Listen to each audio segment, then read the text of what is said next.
Женщины на работе завидовали Кате. Еще бы, такого кавалера отхватила. На работу подвозит, домой на машине забирает. Цветы, подарки. Красавчик, молодой, накачанный. Не всем так повезло. Катерина тоже не была обижена красотой. Подкачал только рост – 153 сантиметра. Но ведь не в росте счастья. Никита с предложением руки и сердца не торопился.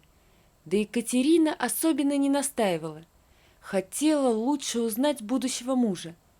На съемную квартиру от родителей съезжать ни ему, ни ей не хотелось. Катя только-только после института устроилась на работу. Никита тоже всего 2-й год работал в полиции. Форма молодому человеку шла неимоверно. Никита, впрочем, это знал и пользовался этим. Даже познакомиться с Катей решил, используя служебное положение. Он увидел ее, когда Катя шла вдоль тротуара, размахивая сумочкой. Напарник тоже приметил хорошенькую девушку. Они остановили автомобиль с проблесковыми маячками прямо перед ничего не подозревающей Катериной. И Никита на полном серьезе заявил: «Девушка, добрый день. Нам нужен свидетель на завтра. Вы дайте свой номер телефона, мы вас пригласим». Катерина и подумать не могла, что парни ее разыграли. И, конечно, дала свой номер телефона. Никита позвонил на следующий день и пригласил девушку в кафе. Катерина наморщила свой лоб, когда услышала о розыгрыше с номером телефона, но со встречи не ушла.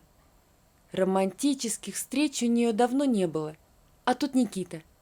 Он ей понравился, общительный, интересный, да еще и красивый молодой человек. Отношения стали развиваться стремительно. Катерина стала заглядываться на витрины со свадебными платьями, с особенным интересом рассматривала соответствующие журналы и с нетерпением ждала. Ждала, но не торопила. На работе все чаще стали спрашивать о свадьбе, родители с обеих сторон интересовались, но молодые молчали. В воскресенье родители Никиты пригласили сына с девушкой на обед. «Сколько вы уже встречаетесь?» Накладывая салат в тарелку мужу, спросила мать Никиты. Тот посмотрел на Катю и пожал плечами. «Ты считаешь? Я нет». Отец показал рукой, что салата достаточно, и подхватил вопрос жены. «Год уже есть, получается. Вот думаю, 2 поросят или 3 у Никитиных заказывать. Сколько на свадьбу приглашать гостей, думаете?» Катерина даже подавилась и стала кашлять. «А мы не планировали пока свадьбу», — удивленно высказался Никита. Катя подтупила взгляд. «Как? А без свадьбы? Что это за отношения? Скоро и жить вместе захотите. Катя, что ты молчишь?» Катя не поднимала головы. Что она могла сказать? Что и она уже стала задумываться о серьезных отношениях, но не напрашиваться же в жены. Между расставленными на столе салатниками, кувшином с вишневым компотом и блюдом с курицей, запеченной с яблоками и курагой, Катя увидела, как отец Никиты сжал руку в кулак и медленно разжал ее. Отец Никиты тоже в свое время работал в милиции, и характер имел строгий, не требующий возражений. Однако он сдержался. Катерина вскинула голову и улыбнулась. «Нам нужно еще немного времени, чтобы узнать друг друга. Мы вместе толком и нигде не были». «Вот еще», — возразил отец, — «мы с его матерью познакомились в марте, а осенью уже поженились, а потом и Никитка не заставил себя ждать». «Ой, Ванечка, сейчас совсем другие времена, да и условия жизни другие». Попыталась разрядить обстановку мать и добавила, обращаясь к молодым: «Мы не торопим вас, просто хотим заранее подготовиться, на свадьбу накопить, на подарок». Никита тяжело вздохнул, но, глядя на отца, требующего немедленного ответа, сказал: «В этом году не планировали». Мать выдохнула. Отец, кажется, тоже был доволен тем, что услышал. Катя опять опустила взгляд в тарелку. Уже на выходе из подъезда Катерина почувствовала, что у Никиты совсем испортилось настроение. Он резко дернул ручку двери и не подождал, пока Катерина выйдет, не придержал дверь. «Тебе тоже нужна эта свадьба? Или это ты их подговорила начать разговор?» «Я?» – удивилась Катя. «Я ничего такого и...» «Что тебя не устраивает?» Остановившись и повернувшись к ней, сказал Никита. «Меня все устраивает». Делая паузу между словами, ответила Катя. «Хорошо». Приобнял он ее и нажал на брелок сигнализации. По дороге к дому Катерины настроение у Никиты немного улучшилось. Он даже открыл ей дверь, когда припарковался у ее дома, и улыбнулся. «Слышишь?» Остановилась она и подняла указательный палец вверх. «Что?» «Пищит кто-то». «Нет, не слышу». Пожал он плечами. «Котенок, что ли?» Катерина подошла к ближайшему дереву и стала рассматривать, откуда доносился звук. «Вот он, Никита, смотри». «Что смотреть? Я кошек не люблю. Залез и пусть сидит». «Он маленький такой, надо снять». Катя стала прыгать на месте. «Надо помочь ему спуститься. Помоги, а?» «Я?» – удивленно спросил он. «Ты же полицейский». «Я не при исполнении. Да и низко, сам спрыгнет». «Не спрыгнет, высоко, ты же видишь». Никита махнул рукой. «Домой провожать тебя или не пойдешь?» «Пойду, но позже. Не оставлять же его бедненького на дереве». Котенок отозвался и жалобно мяукнул. «Вот, слышишь?» «Как хочешь, я поехал». «Пока. Приедешь домой, позвони». Не отрывая взгляда от животного, сказала она. «Хорошо», – спокойно ответил он. Никита ушел, а Катя стала думать, как снять котенка. Лестница дома была, но самой залезать было страшно. Катерина осмотрелась. В основном женщины и дети во дворе, и ни одного мужчины. Родители тоже еще на даче, едут по пробкам домой. Катя поднялась к себе домой, достала с балкона лестницу и спустилась с ней вниз. У дерева лестницу удалось поставить так, что она почти не шаталась. К ней тут же подбежали несколько малышей выяснять, что произошло. Катя поднялась на одну ступеньку. «Девушка, девушка, вы куда?» Проходящий мимо молодой человек подошел и взял Катю за локоть. «Там котенок, видите?» «Вижу. Возьмите мое сердце. Сейчас я котенка достану». Юноша протянул Кате модель сердца в небольшой прозрачной коробочке, а сам полез на дерево. Катерина повертела сердце в руках, оно было небольшое, сантиметров 15, прижала к себе и запахнула ажурную кофточку.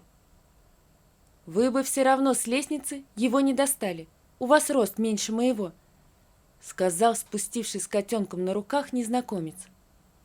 Катя только улыбнулась. «Вот ваш котенок», протянул юноша кроху девушке. «А это не мой, не знаю чей. Ребята, чей котенок?» спросила она, обращаясь к детям, обступившим их. «Бегите, спросите, может, из взрослых кто-то знает», отправил ребятишек он. Катерина хорошо рассмотрела незнакомца. Ни красавец, ни высокого роста. Худенький брюнет с обычной внешностью, но харизмой юноша бесспорно обладал. Особенно ловко ему удавалось обращаться с детьми. Он командовал с лестницы, чтобы они держали ее, говорил, когда нужно расходиться, и все его на удивление слушались. «В первый раз вижу, что модель сердца греют, ему не холодно», — улыбнулся молодой человек. «Да я так, чтобы не уронить». Катерина протянула ему сердце обратно с виноватой улыбкой. «Давайте котенка», — предложила Катя. «А он вам нужен? Что вы будете с ним делать? Так, а лестница ваша?» «Лестница моя. А котенка? Куда, я не знаю. У мамы аллергия». «Тогда лестницу я помогу вам занести, а потом заберу животинку». «Мне как-то неудобно. Я втянула вас в это, а вы и помогли, и забираете его». «Мужчина должен уметь решать разные вопросы», — ответил он. «Спасибо вам. Как вас зовут?» «Игорь. А я Катя». Его номер телефона Катерина попросила сама. Сказала, что вдруг найдется хозяин котенка. Игорь согласился. Эта история с котенком со временем забылась Катериной. Лето подходило к концу, но впереди был бархатный сезон. Катя с нетерпением ждала отпуск, у Никиты были отгулы, и 5 дней можно было взять в период отдыха подруги. «Куда полетите в отпуске?» – спросила одна из сослуживиц. «Куда я хочу? Никите лететь нельзя, поэтому в Сочи хочу предложить. Хоть что-то». Женщина посмотрела на тяжело вздыхающую Катерину и недвояко намекнула, что ребенок очень просто решает вопрос со свадьбой. Катя пожала плечами. Вечером, когда Никита забирал Катерину с работы, она прямо спросила у него. «Никита, а как ты относишься к детям?» О простых, обыденных вещах они редко разговаривали. Все общение всегда сводилось к тому, что никак не относилось к жизни мужчины и женщины, быту или обязанностям мужа и жены. Погода, дорога, кино, обсуждение друзей. Он с подозрением посмотрел на нее и коснулся живота. «Надеюсь, там никого нет?» «Нет», — ответила Катя, но вопрос повторила. «Я к детям равнодушен. Если честно, считаю, что в таком возрасте их рано заводить». «А я люблю детей». Катя улыбнулась, скорее всего, сама себе. «И после свадьбы не стану тянуть время с рождением ребенка». Ей стало так радостно на душе от того, что она смогла высказать то, что думала. Обычно она старалась не расстраивать своего молодого человека и молчала в подобных ситуациях. Никита посмотрел на Катю, вновь с неким подозрением, но ничего не ответил. У дома он высадил свою подругу и уехал.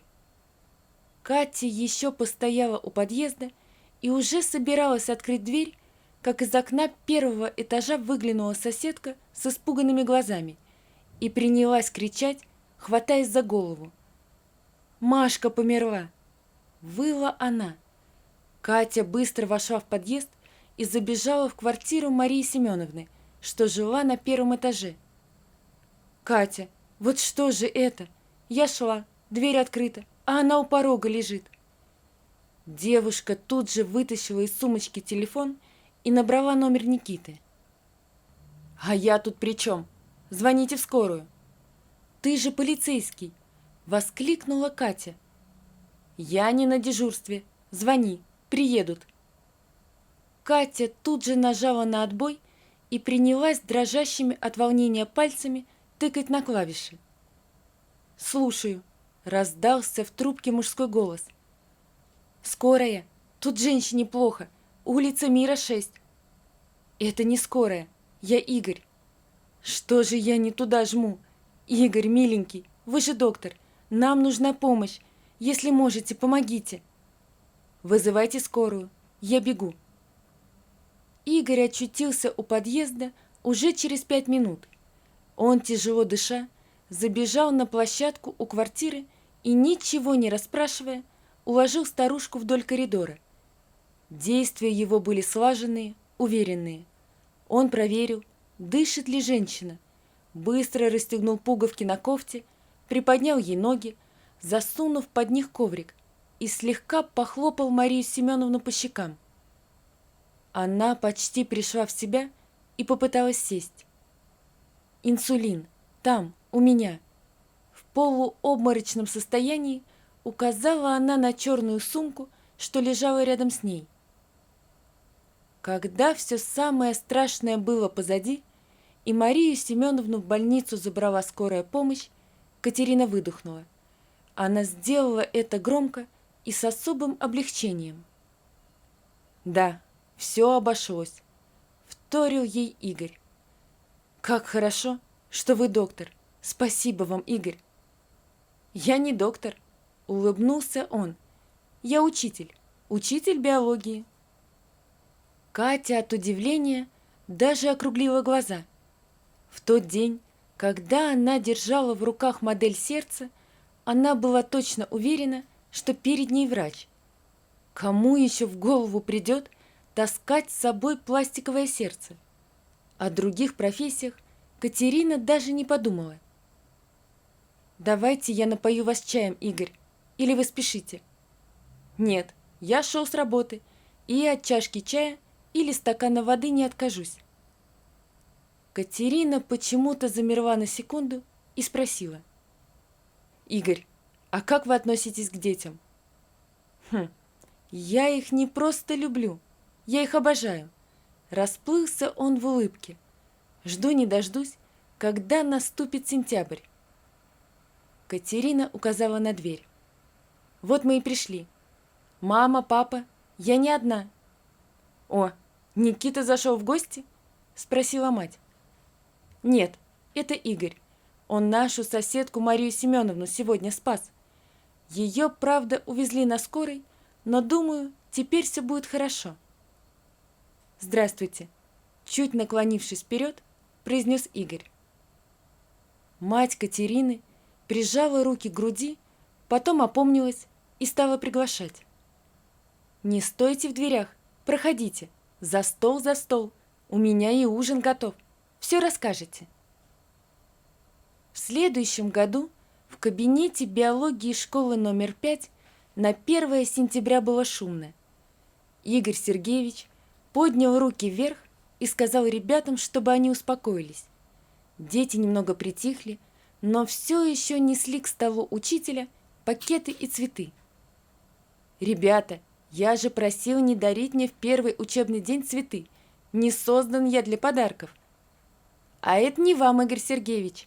Это Екатерине Анатольевне, с сыном вас», — сказал Женька, староста класса. И закричал первым: «Поздравляем!» А все ребята подхватили и еще долго не смолкали поздравления для любимого учителя. Вот такая история, друзья. Напишите, пожалуйста, что вы думаете об этой истории.